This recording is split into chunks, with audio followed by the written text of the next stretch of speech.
Hello' students, আজি আমি APSCৰ assistant আৰ্কিটেক্টৰ যিখন প্ৰশ্ন হৈ গৈছিলে তাৰে মেথছৰ প্ৰশ্নখিনি ডিছকাছ কৰিবলৈ ওলাইছোঁ। তো তাতে টোটেল 6টা মেথছৰ কুৱেশ্যন আহিছিলে। তো ফাৰ্ষ্ট কুৱেশ্যনটো দিছে আমাৰ কিহৰ ওপৰত চোৱা তোমালোকে। তো ফাৰ্ষ্ট কুৱেশ্যনটো দিছে এজৰ ওপৰত, হয়। তো এজৰ ওপৰত কি কৈছে চোৱা, Rahul age is twice that of Rohit. তো আমি যি কৈছে আমি প্ৰথমতে এনেকৈ জাষ্ট লিখি লওঁ এইটো ইমান। তো আমি ছাপ'জ ইয়াতে লিখিলোঁ ছাপ'জ ৰাহুল আৰু ছাপ'জ ইয়াতে লিখিলোঁ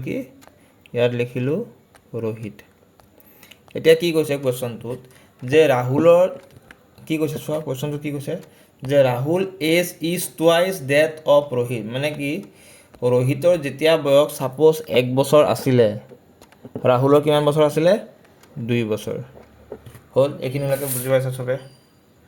তাৰপিছত কি কৈছে চোৱা, আফটাৰ 5 ইয়াৰ্ছ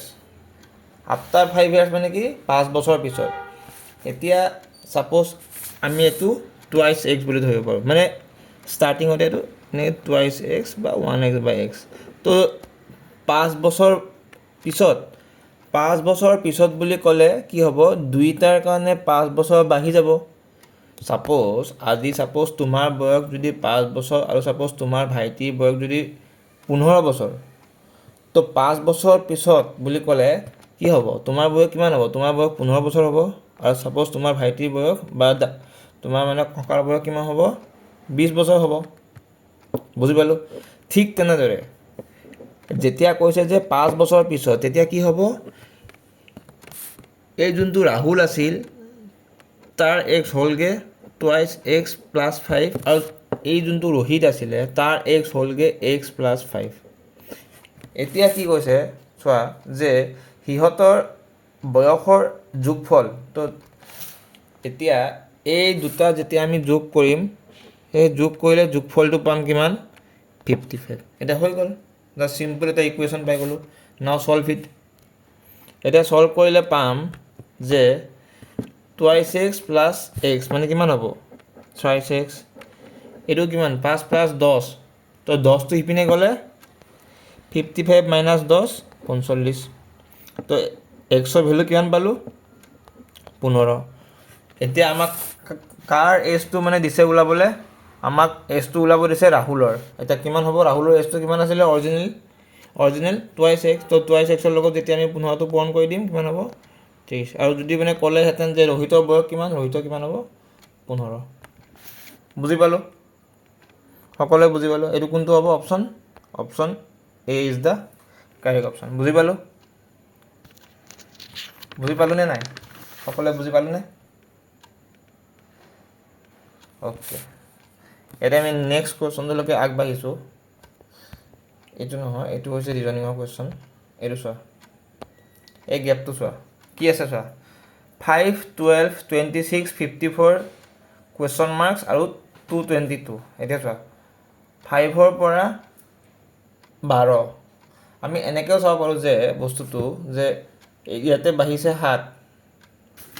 হয়, তাৰপিছত বাঢ়িছে 14। তো এইটো লাগি আছে যে এইটোটা কি 7ৰ ছিৰিজ চলি আছে। কিন্তু আমি যেতিয়া নেক্সটটো চালে হ'ব লাগিছিল 21, কিন্তু হ'লগৈ 28। তো এইটো মানে কি ফ'ল' নকৰিলে, তো এইটো 7ৰ ছিৰিজ নহয়। বুজি পাইছা সকলোৱে? তো আমি কি কৰিব পাৰোঁ, 5টো কেনেকৈ 12 হ'ব, 5টো 12 হ'বলৈ কি পদ্ধতি আছে চোৱা, মন কৰিবা। এতিয়া যেতিয়া আমি 5ৰ লগত 2 পূৰণ কৰোঁ মানে কিমান হ'ল 10 যোগ যদি 2 কৰোঁ হ'লগৈ 12। বুজি পালা? এতিয়া 12ৰ পৰা 24 হ'বলৈ 12 পূৰণ 2 24 যোগ 2 26 হ'ল। সকলোৱে বুজি পালানে? বুজি পালা? তেনেকৈ 26 চাবা, 26 পূৰণ 2 কিমান হ'ব 52 হয়। তো 52 প্লাছ 2 কৰিলে হ'ব 54। ঠিক তেনেদৰে কিমান হ'ব 54 ইনটু 2 কৰিলে কিমান হ'ব 8 10 মানে 108 প্লাছ 2 কৰিলে হ'ব 110 মানে কোনটো হ'ব option C is the correct option বুজি পালোঁ সকলোৱে বুজি পালোঁনে সকলোৱে বুজি পালোঁনে সকলোৱে বুজি পালোঁ অ'কে এতিয়া আমি নেক্সট কুৱেশ্যনটো চাম নেক্সট কুৱেশ্যনটো কি হ'ব দিছে cost price selling price profit and loss এতিয়া চোৱা কি কৈছে যে এটা বস্তু কিনিছে 27.50 টকাত মানে কি এইটো হৈছে কষ্ট প্ৰাইচ কিমান দিয়া আছে 27.50 তাৰপিছত বিক্ৰী কৰিছে কিমান টকাত চেলিং প্ৰাইচ কিমান আছে 28.60 তেতিয়াহ'লে চোৱা যিমানত কিনিছিলে তাতকৈ মানে বেছি দামত বিক্ৰী কৰিছে তো তাৰ আল্টিমেটলি তাৰ কি হ'ব প্ৰফিটে হ'ব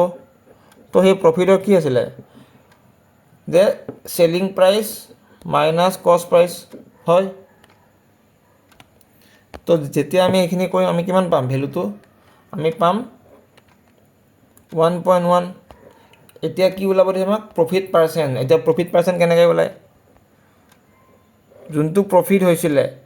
ডিভাইডেড বাই কষ্ট প্ৰাইচ কিমান আছিলে 27.50 ইনটু 100 এণ্ড যেতিয়া এইখিনি সলভ কৰিম আমি পাম answer 4% option B is the correct option বুজিলোঁ সকলোৱে বুজি পালোঁনে এইখিনিলৈকে সকলোৱে বুজি পালোঁ অ'কে এতিয়া আমি নেক্সট কুৱেশ্যনটো চাবা ভালকৈ চাবা মন কৰিবা এটা নেক্সট কুৱেশ্যনটো দিছে এটা মিক্সাৰৰ কুৱেশ্যন যে এই মিক্সাৰ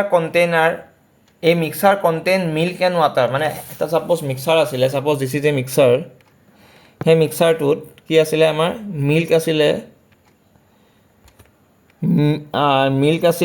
আৰু কি আছিলে আৰু আছিলে ৱাটাৰ তো কিমান পাৰ্চেণ্টেজ আছিলে চোৱা যে মিল্ক আছিলে ছাপ'জ আমাৰ 4 লিটাৰ এণ্ড কি বুলি কয় ৱাটাৰ আছিলে 3 লিটাৰ তাৰপিছত কি কৈছে চোৱা if 5 litre water is added মানে কি কৈছে যে ৱাটাৰটো 5 লিটাৰ আকৌ এড কৰি দিছে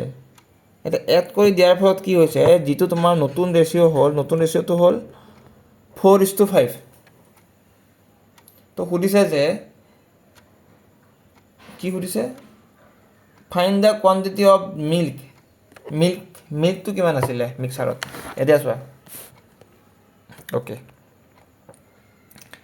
যিহেতু অকল ৱাটাৰটোহে চেঞ্জ কৰিছে তো মিল্কটোতো চেঞ্জ কৰা নাই তো মিল্কটো একে থাকিব লাগিব আৰু একৰ্ডিং টু কুৱেশ্যন আমাৰ মিল্কটো একেই হৈ আছে ইহঁতৰ মানে এইটো চোৱা ডিফাৰেঞ্চটো চোৱা কিমান আছে 2 এই 2 মানটো কিমান দিয়া আছে 5 হয়নে নহয় এই 2 লিটাৰ চেঞ্জটো হ'ল কিয় এই 5 লিটাৰ গাখীৰ পানী এড কৰাৰ কাৰণে তো 1 ইউনিটৰ ভেলুটো কিমান হ'ব 2.5 তো 4 ইউনিটৰ ভেলুটো লাগে তো 4 ইউনিটৰ ভেলুটো লাগে আমাক কিমান হ'ব 2.5 ইনটু 4 মানে হ'ব চোৱা 25 4 গুণ কিমান 100 দশমিক আছে এটাৰ পিছত মানে কিমান হ'ব 10 তো কোনটো হ'ব option C is the correct option বুজি পাইছোঁ সকলোৱে বুজি পাইছোনে অ'কে এতিয়া এইখিনি আপ কৰি দিছোঁ মই নেক্সট কুৱেশ্যনটোলৈ গৈছোঁ নেক্সট কুৱেশ্যনটোৰ কাৰণে মই এখন নতুন পেজ লৈ লৈছোঁ ইয়াতে জেগাটো নুজুৰিব এখন নতুন পেজ লৈ লৈছোঁ এতিয়া এই কুৱেশ্যনটোত ভালকৈ মন কৰিবা কি কৈছে কুৱেশ্যনটোত কৈছে যে আমাৰ ছাপ'জ এটা মানে কলনী আছিলে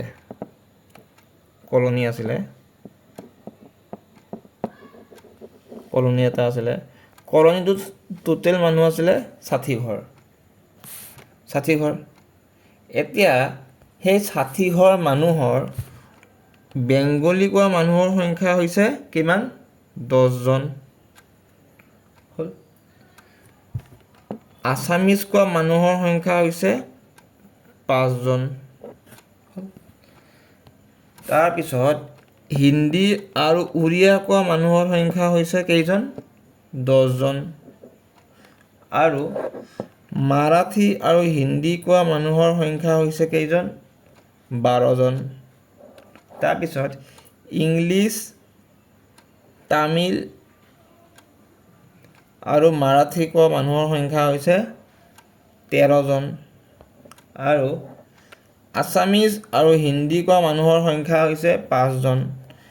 এতিয়া কৈছে যে বাকি যিখিনি মানুহ আছিলে সেইখিনি মানুহে বেংগলী আৰু হিন্দী কয় তো এই গোটেইখিনি যেতিয়া আমি এড কৰিম আমি এড কৰিলে পাম কিমান 55 এতিয়া টোটেল মানুহ কিমান আছিলে 60 জন তো সেই 60 জনৰ মানে 55 জন মানুহে এইখিনি কথা কয় এতিয়া বাকি যিখিনি থাকি গ'ল ওকে আছামিজ এণ্ড হিন্দীটো লিখিছোনে ওকে লিখিছোঁ তো বাকি যিখিনি থাকি গ'ল সেইখিনি মানুহ কি ক'ব সেইখিনি মানুহ ক'ব বেংগলী প্লাছ হিন্দী মানে কিমান জনে ক'ব 5 জনে ক'ব এতিয়া আমাক ৰেচিঅ'টো কি ওলাব দিছে যে টোটেল আছামিজ স্পিকাৰ এতিয়া চোৱা এইখিনিহে ইম্পৰ্টেণ্ট টোটেল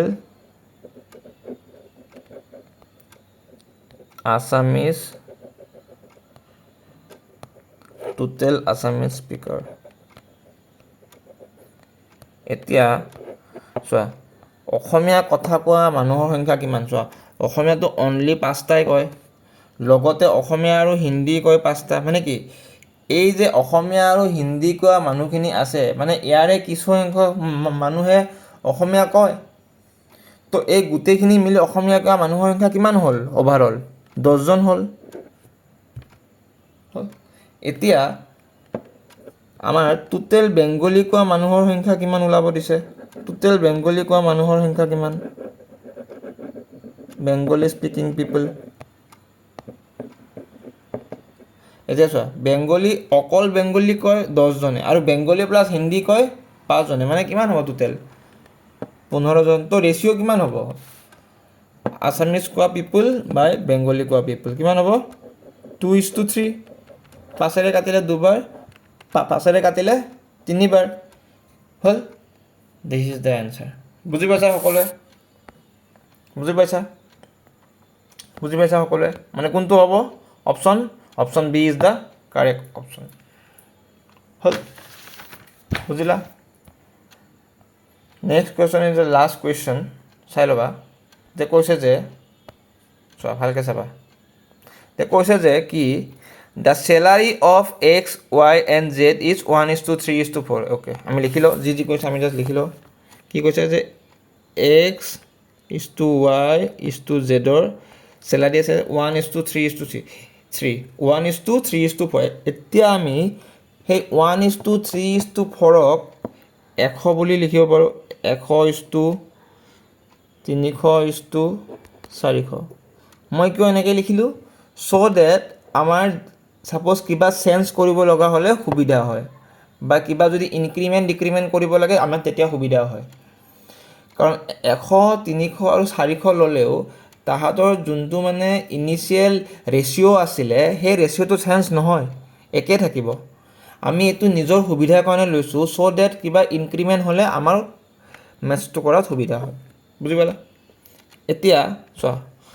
প্ৰথমটো দিছে কিমান 5% ইনক্ৰিমেণ্ট তো 100 যদি 5% বাঢ়ে 100 যদি 5% বাঢ়ে মানে কিমান বাঢ়িলে 5 বাঢ়িলে মানে কিমান হ'ব 105 হ'ল এতিয়া 300ত কিমান বাঢ়িছে চোৱা লিখা আছে কুৱেশ্যনটোত কিমান বাঢ়িছে 10 এতিয়া 300ত যদি 10% বাঢ়ে মানে কিমান বাঢ়িলে 30 বাঢ়িলে 300 10% মানে 30 বাঢ়িলে মানে কিমান হ'ব 330 হ'ব হ'ল এতিয়া নেক্সট 400টো কিমান বাঢ়িছে 400টো বাঢ়িছে 15% হয়নে হয় এতিয়া 15% বাঢ়িলে কিমান বাঢ়িব 60 বাঢ়িব মানে কিমান হ'ব 460 হ'ল বুজি পালা সকলোৱে বুজি পালা এতিয়া আমি কিহেৰে কাটিম চোৱা 5ৰে কাটিব পাৰোঁ 5ৰে দুবাৰ 5ৰে এবাৰ 5ৰে 6বাৰ 5ৰে 6বাৰ 5ৰে 9বাৰ 5ৰে দুবাৰ কিমান হ'ল 21 is to 66 is to 92 then which option C is the correct option বুজি পালা আজি যিমানখিনি মেথছ কৰালোঁ বুজি পালা সকলোৱে ওকে তেতিয়াহ'লে আজিলৈ এৰিছোঁ আমি নেক্সট ক্লাছত আকৌ লগ পাম থেংক ইউ